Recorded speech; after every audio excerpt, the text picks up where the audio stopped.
అందరికీ నమస్కారం.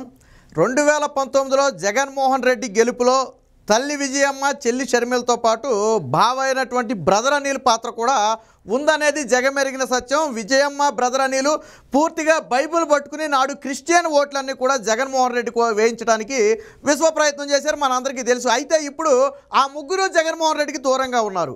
మరోపక్క ఈ 5 ఏళ్ల పాలన తరువాత క్రిస్టియన్లు తీవ్రంగా నష్టపోయామనే ఒక ఆవేదనతో ఇప్పుడు జగన్మోహన్ రెడ్డిని వ్యతిరేకించే పరిస్థితి. అందుకే జగన్మోహన్ రెడ్డి ఏం చేశాడు, తల్లి చెల్లి బావ ఎలాగ రారు కాబట్టి ఏం చేశాడు, మేనత్తను రంగంలో దిగాడు. మేనత్త ఎవరు? విమలారెడ్డి. ఈ విమలారెడ్డిని రంగంలో దింపి రాష్ట్రం మొత్తం కూడా పర్యటన చేయించి వైఎస్ఆర్సీపీకి ఏదైతే క్రిస్టియన్ సెల్ ఉందో దాని ఆధ్వర్యంలో రాష్ట్రం మొత్తం కూడా పర్యటన చేయించి సేవ పేరుతో వారిని మభ్యపెట్టి వారికి డబ్బులు ఇచ్చో లేకపోతే ఆశ చూపో ఇంకోటి చేసో పాస్టర్ల చేత వచ్చే ఎన్నికల్లో జగన్మోహన్ రెడ్డికి ఓటేయించే విధంగా ఓట్లు తీయించుకోవటం, అలాగే ఆయా చర్చిలకు వచ్చే వారందరితో కూడా ఓట్లు తీసుకోవాలని చెప్పటం, ఇలాంటి ఒక కార్యక్రమానికి తెరదీసింది. ఒక రకంగా ఏంటంటే మతాన్ని అడ్డం పెట్టుకుని జగన్మోహన్ రెడ్డిని గెలిపించాలని చెప్పి విష ప్రచారం చేసే ప్రయత్నం జరుగుతుంది. నిజంగా విమలమ్మకు క్రిస్టియన్ మీద ప్రేమ ఉంటే తన మతం గురించి ప్రచారం చేసుకోవచ్చు, తన మతం గురించి సభలు పెట్టుకోవచ్చు, దాన్ని ఎవరూ ఆక్షేపించట్లేదు. ఎందుకంటే ప్రజాస్వామ్యంలో ఎవరి మతాన్ని అయినా డెవలప్ చేసుకునే అధికారం ఉంది, అలాగే ప్రోత్సహించుకునే అధికారం ఉంది. బట్ మతాన్ని అడ్డం పెట్టుకుని ఓట్లు అడగటం అనేది ఖచ్చితంగా దారుణమైన చర్య. ఒక రకంగా ఎలక్షన్ కమిషన్ దీని మీద కూడా దృష్టి సారించాలి. ఎందుకంటే అడగటం అంటే నోటితో అడగటం కాదు, డబ్బులు కానివ్వండి లేకపోతే ఇంకోటి కానివ్వండి ఆశ చూపటం. నిన్న అలాగే కాకినాడలో మొన్న సేవకుల సదస్సు పేరుతో ఒక సదస్సు ఏర్పాటు చేసింది. దానికి ఎవరు కూడా పాస్టర్లు వచ్చే పరిస్థితి లేదు. విమలారెడ్డి అంటే ఆ జగన్మోహన్ రెడ్డి మేనత్త, ఆవిడ వచ్చిందంటే ఏం జరుగుతుందో అందరికీ తెలుసు. అయినప్పటికీ ఆవిడ సేవ పేరు అని పేరు పెట్టడంతో పిలిచేటప్పటికి పాస్టర్లు రావడానికి కొద్దిగా ముందు వెనక ఆలోచిస్తుంటే ఆవిడ ఒక ప్రతిపాదన చేసింది. ఏమని, 1000 రూపాయలు వచ్చినందుకు ట్రావెలింగ్ ఖర్చుల కింద ప్రతి పాస్టర్కు 1000 రూపాయలు ఖర్చులు ఇస్తామని చెప్తే పెద్ద ఎత్తున పాస్టర్లు రావడం జరిగింది. ఎప్పుడైతే 1000 రూపాయలు అన్నారో ఆటోమేటిక్గా దగ్గర ఉన్నటువంటి పాస్టర్లు అందరూ కూడా రావడం జరిగింది. అయితే వీళ్ళు 2000 మంది వస్తారని చెప్పి 2000 మందికి ఒక్కొక్కరికి 1000 రూపాయలు చొప్పున డబ్బులు రెడీ చేసి పెట్టుకున్నారు. కానీ అక్కడ పరిస్థితి చూస్తే 4000 మంది వచ్చే పరిస్థితి. ఎందుకంటే ఎప్పుడైతే భోజనము డబ్బులు అన్నారో ఆటోమేటిక్గా కొంచెం జనం ఎక్కువగానే వచ్చారు. సరే, అందులో పాస్టర్లు ఎంతమంది ఉన్నారు ఎంతమంది లేరు అనేది పక్కన పెడితే వచ్చిన వాళ్ళందరినీ కూడా పంపాలి. వీళ్ళు ఏం చేశారంటే లోనికి వెళ్ళే వారి చేతికి ఒక ట్యాగ్ వేయటం మొదలుపెట్టారు. ఏం ట్యాగ్ అంటే, వెనక్కి సభ అయిపోయిన తర్వాత లోన ప్రార్థనలన్నీ అయిపోయిన తర్వాత తిరిగి వచ్చేటప్పుడు ఆ ట్యాగ్ కట్ చేసి గుమ్మం దగ్గర డబ్బులు ఇస్తారు. అందుకని ఒక ట్యాగ్ అయితే వేయడం జరిగింది. అంటే ఎవరు సభకు వచ్చిన వాళ్ళు, ఎవరు ఆ కార్యక్రమానికి వచ్చిన వాళ్ళు, ఎవరు బయట వారు అనేది తెలవడం కోసం వేసినటువంటి ట్యాగులు అవి. ఆ ట్యాగులు ఉదయం 11:30 గంటల సమయానికి 2000 మంది అయిపోయారు లోన. వాళ్ళ ఎస్టిమేషన్ వేసింది కూడా 2000 మందికి అన్నిటికీ కూడా. కానీ ఇక్కడ చూస్తే 3000 నుంచి 4000 మంది వచ్చే పరిస్థితి. బయట ఉన్న వాళ్ళు గోల, మమ్మల్ని ఎందుకు లోనకు పంపరు, మరి ఎందుకు పిలిచారని చెప్పి బయట గోల చేస్తే మళ్ళీ ఇదంతా సోషల్ మీడియాలోనూ లేకపోతే మీడియాలోనూ వస్తే రచ్చ అయిపోద్ది అనవసరంగా ఎందుకని చెప్పి వాళ్ళను కూడా లోనకు వదిలేశారు. వాస్తవానికి అందులో చాలామంది సేవ అనే ఉద్దేశంతో వచ్చారు తప్ప జగన్మోహన్ రెడ్డికి ఓట్లు వేయమని అడుగుతుందని చెప్పి ఎవరు ఎక్కువగా ఎక్స్పెక్ట్ చేయలే. లోన్ జరిగింది ఏంటి, మేము జగన్మోహన్ రెడ్డికే ఓటేస్తాం, మా చర్చలకు వచ్చే వాళ్ళందరితో కూడా ప్రమాణం తీసుకుని జగన్మోహన్ రెడ్డికే ఓటేయించుతామని చెప్పి ఆవిడ వారితో ప్రమాణాలు దించుకునే ప్రయత్నం చేసింది. అప్పుడే వీళ్ళందరికీ చిర్రెత్తుకొచ్చింది. మమ్మల్ని పిలిచిందేమో సేవ పేరుతో సేవకుల సదస్సు అని, కానీ ఇక్కడ జరుగుతున్నది మొత్తం రాజకీయం. అలాంటప్పుడు మమ్మల్ని ఎందుకు పిలవాలి, అదేదో ముందు చెప్తే ఇంట్రెస్ట్ ఉన్నవాడు వస్తారు, లేని వాళ్ళు మానేస్తారు కదా. జగన్మోహన్ రెడ్డి ఏం చేశాడని చెప్పి మేము ఆయనకు ఓటేస్తామని చెప్పి ఇది చేయాలి. ఇప్పటికే ఒకసారి ఓటేసినందుకు పాపమని 5 ఏళ్ళుగా ఏడుస్తున్నాం. మీ ఓటు గతంలో మేము వేయించాం కాబట్టి ఈరోజు మమ్మల్ని అందరూ నిలదీసి అడుగుతున్నారు, సమాధానం చెప్పలేక తల ఎక్కడ పెట్టుకోవాలో అర్థం కాక 5 ఏళ్ల నుంచి సతమతం అవుతున్నామని చెప్పి పాస్టర్లందరూ ఆవేదన చెందే పరిస్థితి. సరే, మొత్తానికి కార్యక్రమాన్ని ఎలాగో ముగించారు. ముగించిన తర్వాత బయటకు వచ్చేటప్పుడు మరి వాస్తవానికి వాళ్ళు 2000 మందికే కదా డబ్బులు తీసుకుంది, రెడీ చేసింది. మరి 4000 మంది సుమారు వచ్చారు. ఏం చేయాలి, ఈ 1000 రూపాయలు 500 చేసేశారు.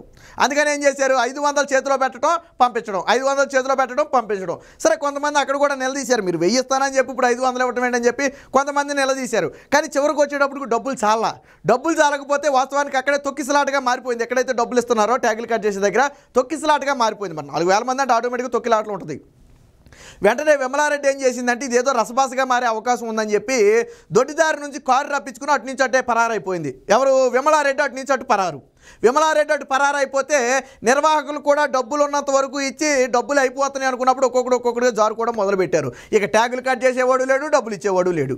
దీంతో వాళ్ళందరూ కూడా తీవ్ర ఆందోళన. ఇంతలో ఏదైతే జీ కన్వెన్షన్ సెంటర్ వద్ద జరిగిందో పోలీసులకు సమాచారం అందడంతో వెంటనే వాళ్ళు వచ్చి మొత్తానికి ఇష్యూని అయితే సద్దుమణిగేటట్టు చేశారు. ఎంతకైనా అధికార పార్టీకి చెందిన ఆ కార్యక్రమం ఒక రకంగా చెప్పాలంటే.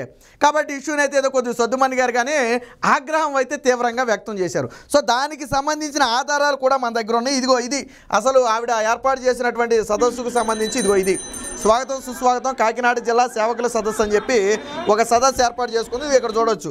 డాక్టర్ వైఎస్ విమలారెడ్డి గారు అని చెప్పి అంతర్జాతీయ సువార్తికులు అని చెప్పి ఒకటైతే ఏర్పాటు చేసుకున్నారు. ఇక సభకు వచ్చిన జనాన్ని కూడా ఒకసారి చూద్దాం. సభ జరిగింది అయితే ఇదిగో ఇదే సభ మనం ఇక్కడ చూడొచ్చు. జీ కన్వెన్షన్ సెంటర్ కాకినాడ వద్ద జీ కన్వెన్షన్ సెంటర్లో జరిగింది.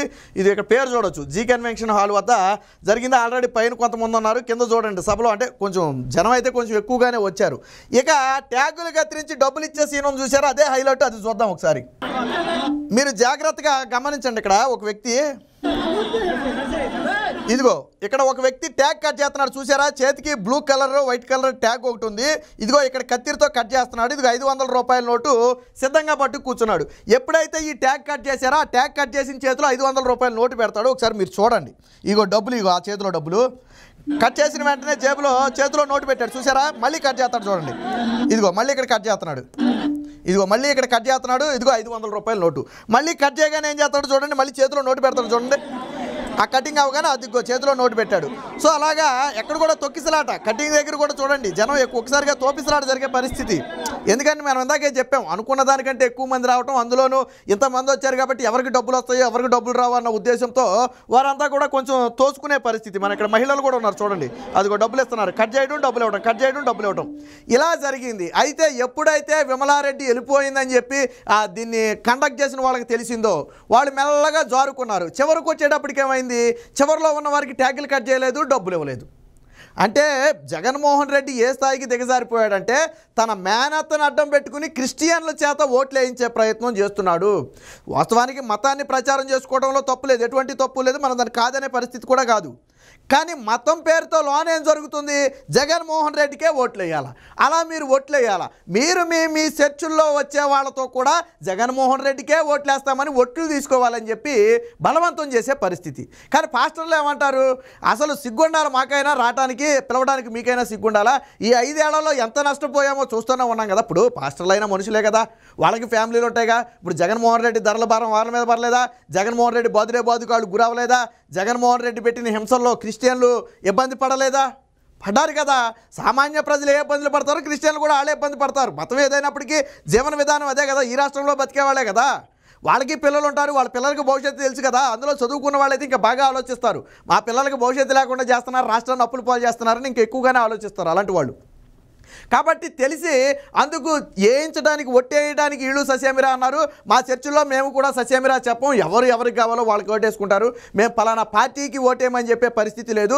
2019లో చేసిన తప్పుకి ఎప్పటికీ మేము మూల్యం చెల్లించుకుంటున్నామని చెప్పి పాస్టర్లందరూ కూడా ఆవేదన చెందే పరిస్థితి. పోనీ ఏ సామాజిక వర్గానికి కానీ ఏ మతానికి కానీ జగన్మోహన్ రెడ్డి చేసింది ఏమైనా ఉందా?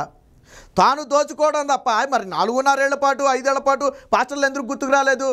విమలారెడ్డి గతంలో, ఈ విమలారెడ్డి చరిత్ర గతంలో ఒక ఇంటర్వ్యూలో మాట్లాడుతూ దస్తగిరి ఒప్పేసుకున్నాడుగా చంపానని, ఇంకా విచారణ చేయడం ఎందుకు, అవినాష్ రెడ్డి ఎందుకు, భాస్కర్ రెడ్డి ఎందుకు అని చెప్పి మాట్లాడుతుంది. అంటే సిబిఐ ఎలా విచారణ చేయాలో కూడా ఈవిడే చెబుతుంది.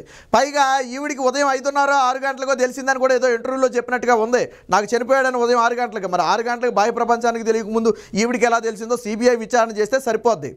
వివేక హత్య కేసు సమయంలో వైఎస్ కుటుంబం అంతా కూడా సునీతకు అండగా ఉంటే, షర్మిల విజయమ్మ దగ్గర నుంచి అందరూ ఆ కుటుంబానికి అండగా ఉంటే, బ్రదర్ అనిల్ దగ్గర నుంచి విమలారెడ్డిని జగన్మోహన్ రెడ్డి తరపున తెచ్చి మాట్లాడిపించుకున్నాడు. ఈ విమలారెడ్డి అనే ఆవిడ్ని జగన్మోహన్ రెడ్డి తెచ్చాడు. విమలారెడ్డికి డబ్బులు ఎక్కడే చెప్పండి. ఇప్పుడు ఈ కార్యక్రమం కండక్ట్ చేసింది విమలాదేవి, ఈ కార్యక్రమాన్ని కండక్ట్ చేసింది విమలారెడ్డి. ఈ విమలారెడ్డికి డబ్బులు ఎక్కడివి, ఇన్ని డబ్బులు కోట్ల రూపాయలు ఎక్కడివి? ఫంక్షన్ కండక్ట్ చేయడానికి 4,000 మందికి భోజనాలు పెట్టడానికి వచ్చిన వాళ్ళకి మనిషికి 500-1000 రూపాయలు డబ్బులు ఇవ్వాలంటే ఈ లక్షల్లో కోట్లలో ఖర్చు అవుద్ది మొత్తం రాష్ట్రం మొత్తం తిరిగితే. మరి ఎక్కడిది డబ్బు? విమలారెడ్డి ఏమైనా కోటీశ్వరరాలా? Income tax కడుతుందా? ఎవరిచ్చి పంపుతున్నారు? జగన్మోహన్ రెడ్డి ఇచ్చి పంపుతున్నాడు. ఎవడు సొమ్ము? ప్రజల సొమ్ము కాదని చెప్పగలరా? విమలారెడ్డి జగన్మోహన్ రెడ్డికి ఓటేయమని చెప్పి అడిగింది అంటే ఎవరి తరపున అడిగింది? పోనీ వాళ్ళకే అడిగేది బంధత్వం లేదనుకోండి, సరే ఏదో అభిమానంతో అడుగుంటుందిలే అనుకోవచ్చు, కానీ బంధువే కదా. వివేక్ హత్యకేసులో వచ్చి మాట్లాడింది కదా. అంటే ఈ రకంగా జగన్మోహన్ రెడ్డి క్రిస్టియానిటీని అడ్డం పెట్టుకుని ఓట్లు అడుక్కునే ప్రయత్నం చేస్తున్నాడు. కానీ ఎవరూ కూడా ఈసారి జగన్మోహన్ రెడ్డిని నమ్మే పరిస్థితి లేదు అనడానికి మొన్న విమలారెడ్డి సదస్సులో జరిగిన ఘటనే ఒక ఉదాహరణ.